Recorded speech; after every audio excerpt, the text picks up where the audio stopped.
ఓం శ్రీమాత్రే నమః. శ్రీ ఆంజనేయ స్వామి వారి మహాత్మ్యం. 3వ భాగము. మైందుడి కథ. పూర్వం సుందరి అనే ఒక పట్టణం ఉండేది.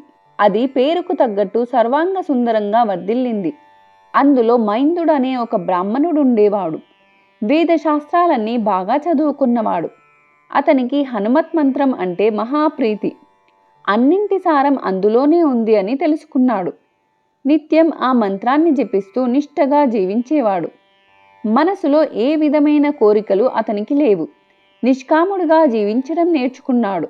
మైందుడికి కాశీ వెళ్ళి శ్రీ విశ్వనాథుని దర్శించాలని, గంగా స్నానంతో పులకించాలని అనిపించింది. చాలా ప్రయాసపడి నడిచి వారణాసికి చేరాడు. గంగా నదికి దక్షిణ తీరం చేరాడు. ఆ నది మహాతల్లికి భక్తితో నమస్కరించాడు. నది నిండుగా ప్రవహిస్తోంది.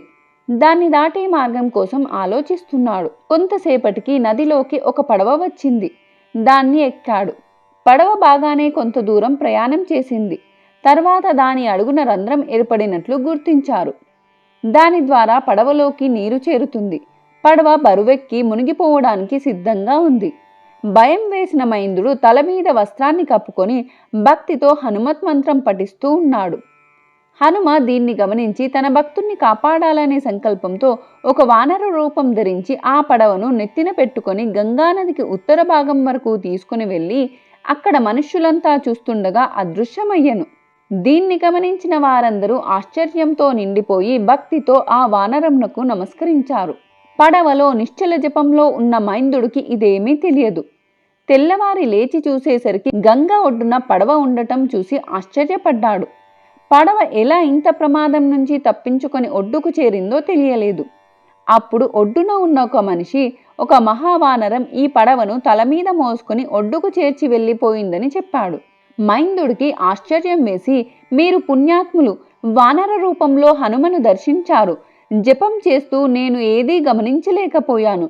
నేను అదృష్టహీనుణ్ణి. హనుమ దర్శనం పొందని ఈ శరీరం వృధా. గంగ పాలు చేస్తాను అని చెప్పి గంగానదిలోకి దూకటానికి సిద్ధమైనాడు. అప్పుడు హనుమ పట్టు వస్త్రాలు ధరించి వాత్సల్యంతో నిజరూపంతో మైందుడికి దర్శనమిచ్చాడు. హర్షపులకితుడై మైందుడు హనుమను స్తుతించాడు. మైందుడు చేసిన స్తోత్రానికి ఆనందపరవశుడై హనుమ, భక్త మైంద, నువ్వు ఈ లోకంలో భోగాలన్నీ అనుభవించు. నీ దగ్గరే నేను ఉంటాను.